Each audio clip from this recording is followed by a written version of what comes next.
It's still a no. It will be a no. It is a no, and I don't have anything else to add. Will he pardon his son? No.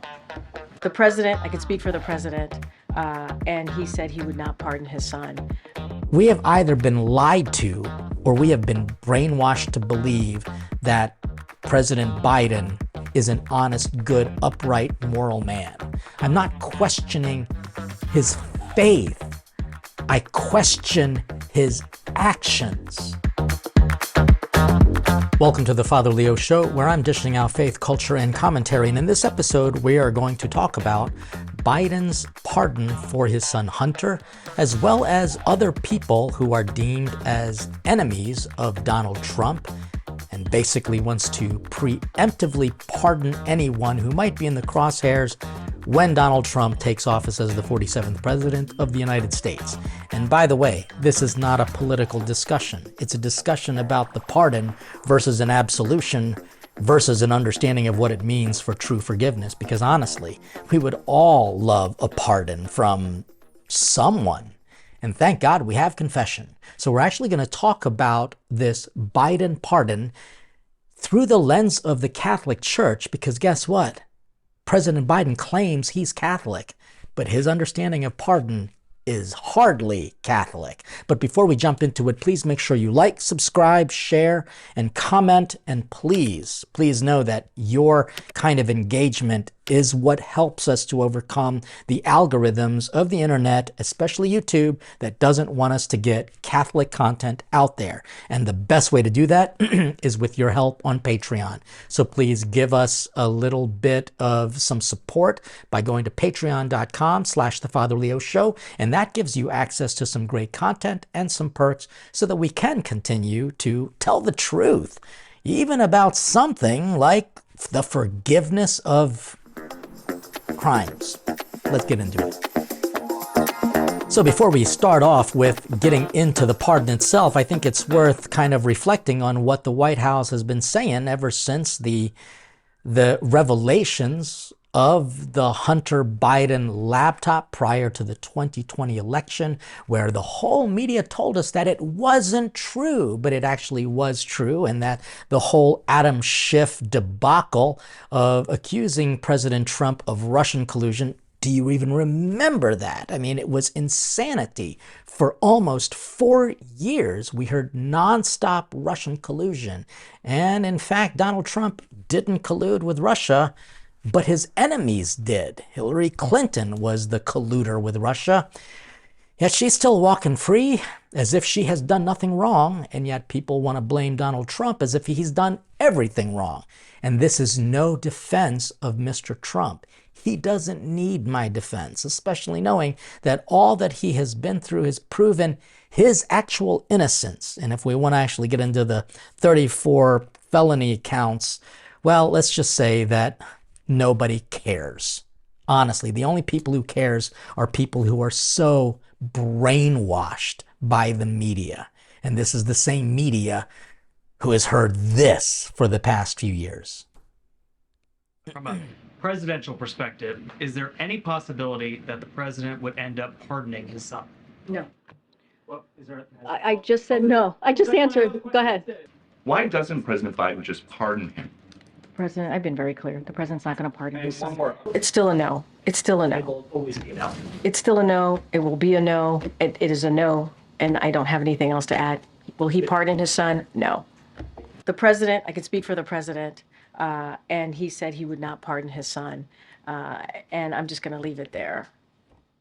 But now we have to ask, was she lying, or was she just a hypocritical face to try to get through these times when we know that President Biden was not going to be fit to run for office? I mean, this is not trying to get political.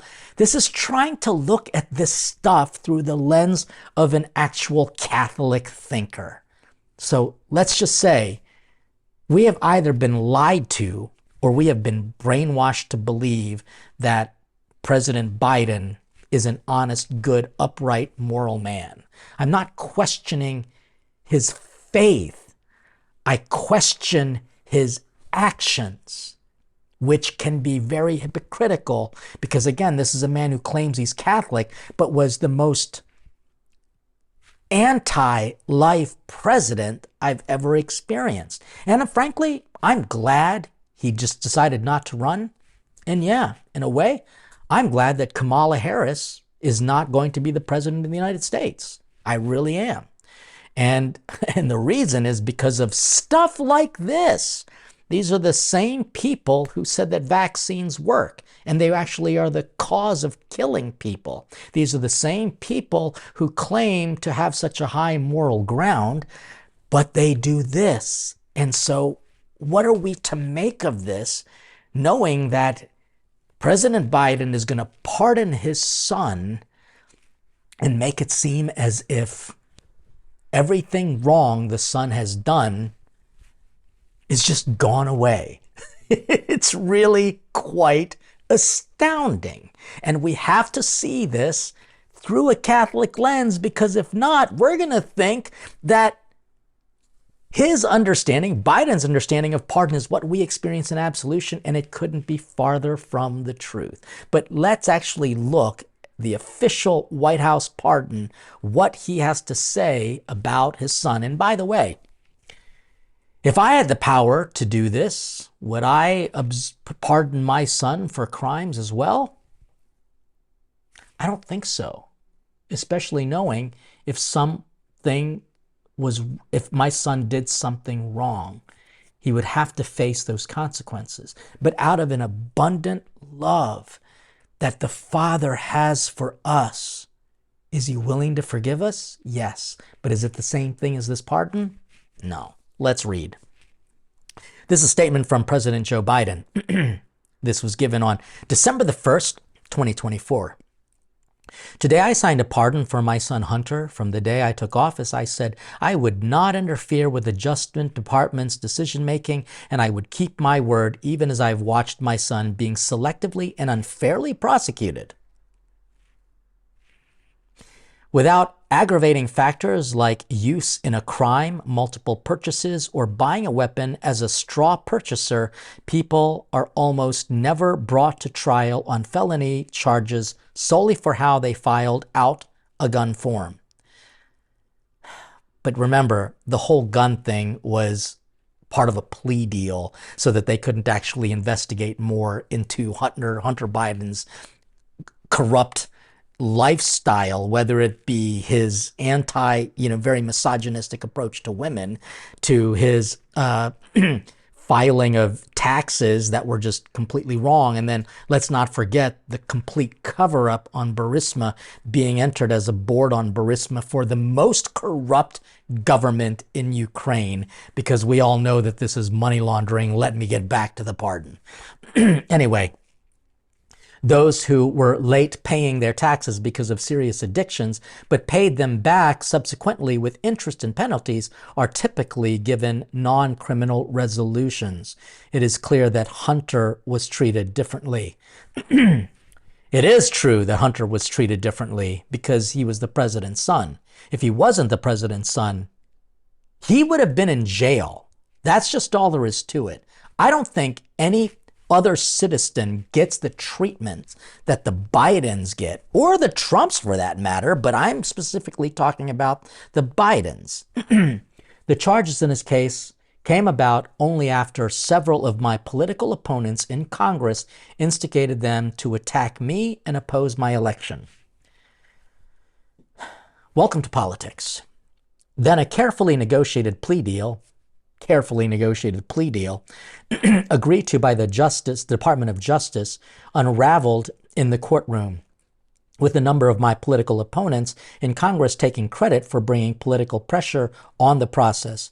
Had the plea deal held, it would have been a fair and reasonable resolution on Hunter's case.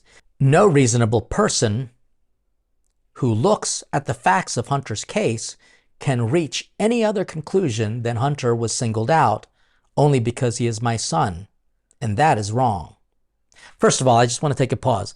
That logic is so dismissive of logic. It basically appeals to emotion and almost an appeals to kind of in a logical form of thinking, saying that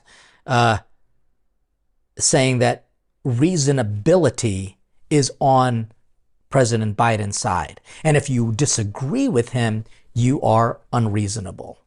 That just doesn't fly, because this is very reasonable to understand that they needed to bring about a sense of justice for a very criminally intended person like Hunter Biden.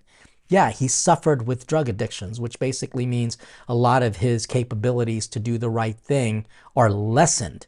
And that's not an excuse. That's actually a very sad reality. But for President Biden to claim that if you disagree with him, you are unreasonable, that's just like bigotry and name calling. That is basically gaslighting. And frankly, I've been so disgusted by the amount of gaslighting. If somebody disagrees with somebody, they are now hateful, they are bigots, they are homophobic, they are racist.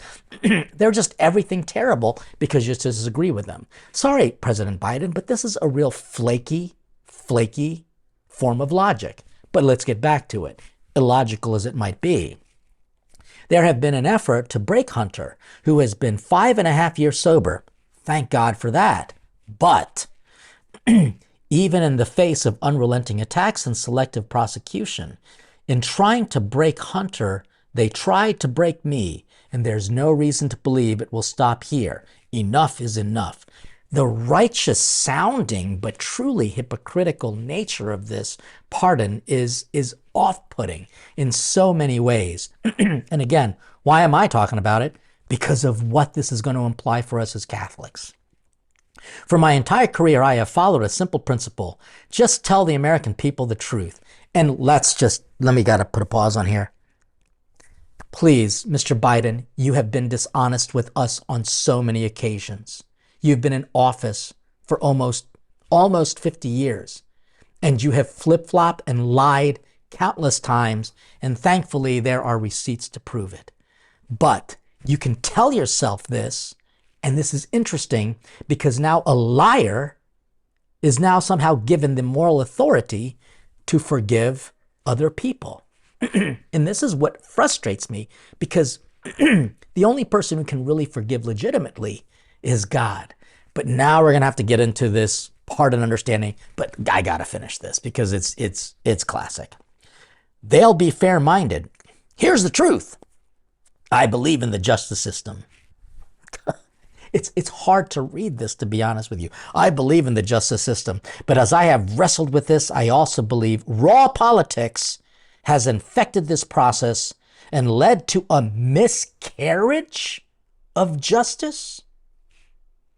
Miscarriage is like a death before it could actually be brought to light. This is ironic. Anyway, it says, and once I made this decision this weekend, there was no sense in delaying it further. I hope Americans will understand why a father and a president would come to this decision. Okay. Probably had he just simply said that last line, I would have been all into it. But he had to kind of justify it with honestly bad logic, gaslighting, and more lies. And that's frustrating to me. Had he just said, as a father, I can't see my son go into this. And even though you're going to think that I'm abusing my power, I love my son and I want to give him a pardon. Had he said that, I probably would have been touched by that sentiment. But he got political. He's basically saying his political enemies got the best of him. But the fact is, he's been a political enemy that's gotten the best of other people. He's not as upright and upstanding man as the media wants us to believe. And I think that this is, in a sense, the straw that breaks the camel's back, and people being just absolutely disgusted by politics, especially by people who claim to have the high moral ground. Here is the exact pardon. To all whom these presents shall come, greeting. Be it known that this day, I, Joseph R. Biden Jr., President of the United States, pursuant to my powers under Article 2, Section 2, Clause 1 of the Constitution of the United States, have granted unto Robert Hunter Biden a full and unconditional pardon for those offenses against the United States which he has committed or may have committed or taken part in during the period from January 1, 2014 through December 1st, 2024, including but not limited to all offenses charged or prosecuted, parentheses, including any that may have resulted in convictions, end parentheses,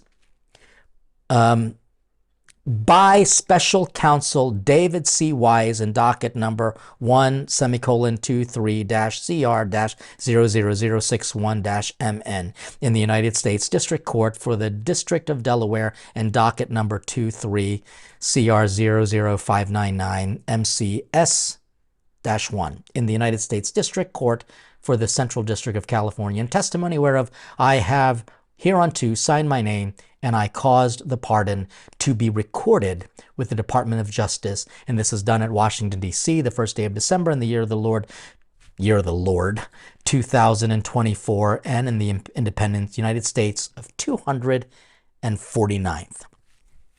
Okay, there you have it. The official pardon, which seems pretty overreaching to me. Here's why we're talking about it. Because this pardon is exactly the opposite understanding of what we do in the sacrament of reconciliation. We offer pardon, which is a word from perdona. It is a gift for the forgiveness of sins. And so that absolution is truly, in the Catholic Church's understanding, a formal remission of sin or punishment granted by the church. The word absolve comes from the meaning ab, which means from, and solvere, which means free. To be free from the effect of sin, which is namely the punishment of God. It actually heals our relationship with God, and we are forgiven. And here's how I like to understand forgiven. We are given what we had before. So in absolution, we are given what we had before the sin, and that was a relationship with God. But our sin disrupts that relationship with God, and if we ask forgiveness and absolution, then we are given that relationship with God back again. But the effect of the sin still remains. So let me give you this example. Say you and I are very good friends, and you give me something that is very precious to you. It could be, I don't know, like a vase, for example. And I take that vase, knowing that it is precious to you, and out of disrespect, maybe anger to you, I break the vase. I've broken it. The vase is gone. But I come to you and I ask forgiveness, and you give me, through a gift, because you don't have to forgive me, a perdona, a pardon. And therefore, you forgive me and perhaps even absolve me. We can still be friends again. We can be friends again. But if I really wanted to have the relationship that I had with you prior to that breaking of the vase, what would I need to do? I would need to put the vase back together again, or buy you a new vase. That way I know that what we have is truly not just a gift from you, but also a humble response from me. This is where I struggle with this political pardon nonsense. There seems to be no humility whatsoever. I mean, even people who support President Biden will claim that this is simply flying in the face of the justice that he is talking about, he's trying to uphold and pursue. The 11-year pardon is clearly to try to free him from any implication of being connected to money laundering in Ukraine. And if you're wondering, Father Leo, what are you talking about? Well, it's only because I pay attention to the news. This 11-year was when Hunter Biden, became part of an energy board without any experience in energy whatsoever in one of the most corrupt companies in one of the most corrupt tyrannical regimes, which is known as Ukraine. And what saddens me in all of this is that the people of Ukraine are innocent. They are beautiful. They are humble. They are the victims of a corrupt government. And yet there were so many people who wanted to put their little blue flags on their profiles just because they wanted to stand strong with Ukraine, not knowing a darn thing about what actually happened. Because the media told us that this is all good to send billions and billions and billions of dollars to a corrupt government who can't win against Russia, a superpower, but it's perpetuating something and putting Americans' interest and our safety at a potential World War III with Russia? We don't need that. This is ridiculous, all because Hunter and his laptop. And they claim that the plea deal, which was politically crafty and to maneuver, was for a gun charge. No, nobody cares about the gun charge. It was just simply a way to get him to testify so that we can understand what President Biden's involvement was in sending money to Ukraine, even though President Biden claimed that he doesn't know anything about what his Hunter son is doing in this Burisma thing. So completely separate. So it's just a lie. And I guess I'm frustrated because people are going to think that this is what Catholic absolution and forgiveness of sin is all about. It's the exact opposite.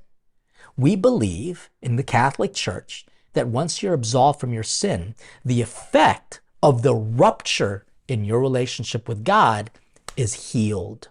But the effect of the sin still remains. And it takes a humble person to try to make up, in a sense, that relationship by living a good and holy life. That's why after the end of every confession, we say, I promise to not, I try to not sin again, to sin no more, and to avoid whatever leads me to sin. In this pardon, we see a Protestant version of forgiveness and grace. I remember in the seminary, we were given this analogy of what pardon versus in the Catholic world versus the Protestant world through grace looks like. So this is going to be a graphic image, but hear me out because it's going to make sense. Say you have a world that is covered with poop. Okay, fine. Let's just say San Francisco because it is covered with poop. Not all, but a lot of San Francisco is just covered with poop. Absolution through grace wipes it all away and gets rid of it completely. In the Protestant understanding, they see it as you're being covered with grace, like snow covering the earth. Sadly, poop is still under there. What this requires is the humility of Noah. Yeah, Noah from Noah's Ark. Because you see, the world was covered with poop and stench and sin and filth. And what did God have to do? Wash it clean for 40 days. And what did Noah do after those 40 days? He created an altar. He offered incense. And he kind of vowed to live a life according to his maker, the one who forgives the sins of the world. And that's why we don't just simply think of confession as a pardon, like you're protected. Because that's exactly what this pardon did. It actually put a blanket around Hunter for 11 years of his life, which just happens to be the 11 most corrupt years in which Mr. Biden himself, the father, was connected. He was the big guy in all of those conversations. But what it did was, in this official presidential pardon, put a covering over him and says, you are untouchable now.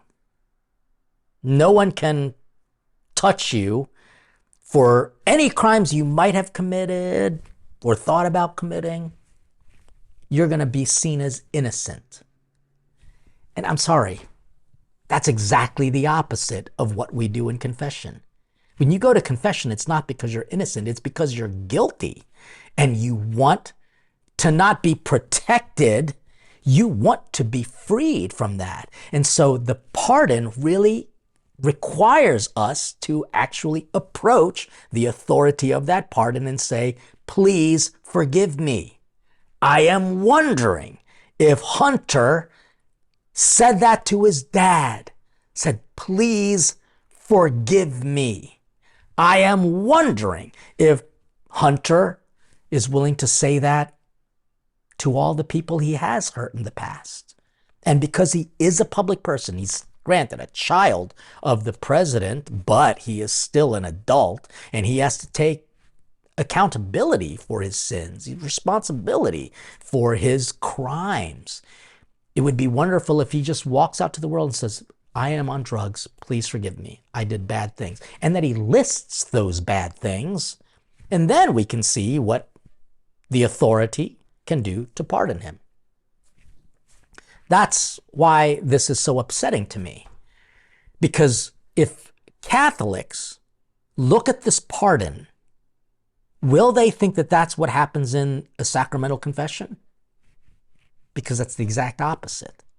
We're not being protected from our sins. We are exposing our sins, and God's grace is destroying those sins in us and the effects of that sin. And it is our job with humility to not only ask for that forgiveness, but to present it to his church and trusting that God can forgive us of our sins. But we now have to, out of humility, we don't walk out of that confessional being all arrogant like, yep, guess what? I am untouchable now. No, not at all. After we walk out of the confession, guess what happens? We have to try to live a good and humble, holy life. And then you're going to realize that you're going to sin again and you're going to have to keep going. And so what's interesting is that this pardon from the president is, again, the exact opposite of what we do in the confessional. Because this pardon seems to be over a limited time. Again, a time of absolute sheer corruption. But Jesus' forgiveness is 70 times, 7 times. Eternal and merciful. You know, I would love for there to be a bishop who, say, has a priest who committed a crime. And it could be one of the many crimes that sadly church members and even Catholic priests and nuns have committed.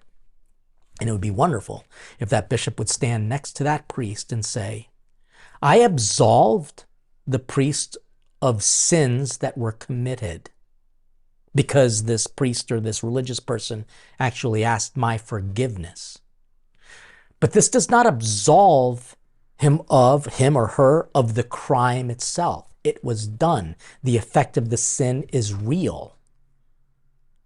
And therefore, while I can forgive this priest and love and support this priest,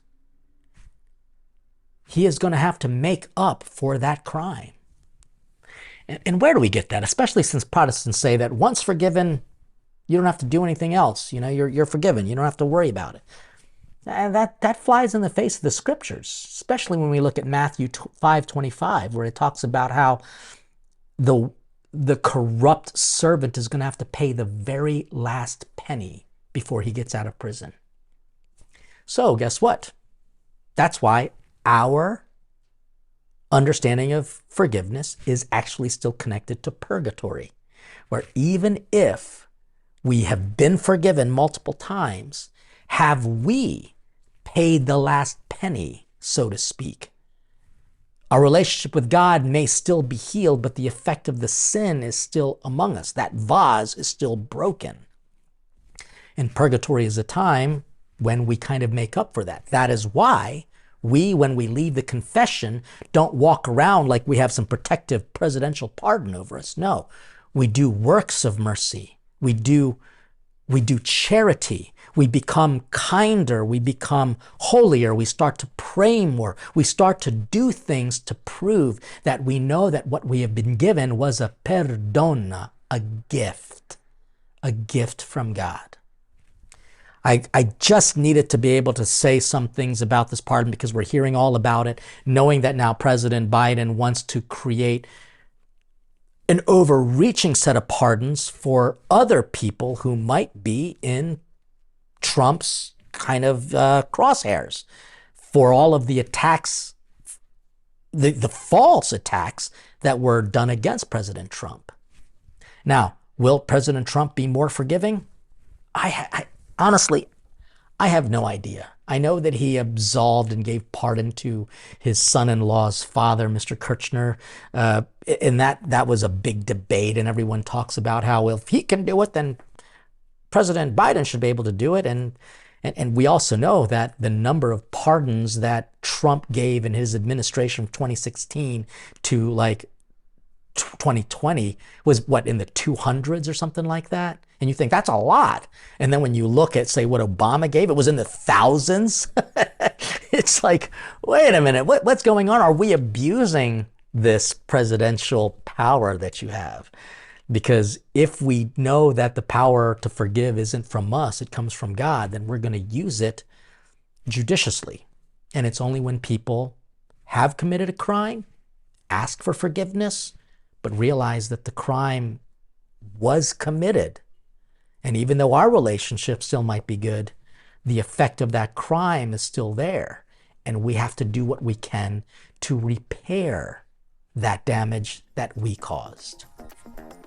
So hopefully this gives you something to think about with how great of a gift we have in the sacrament of reconciliation.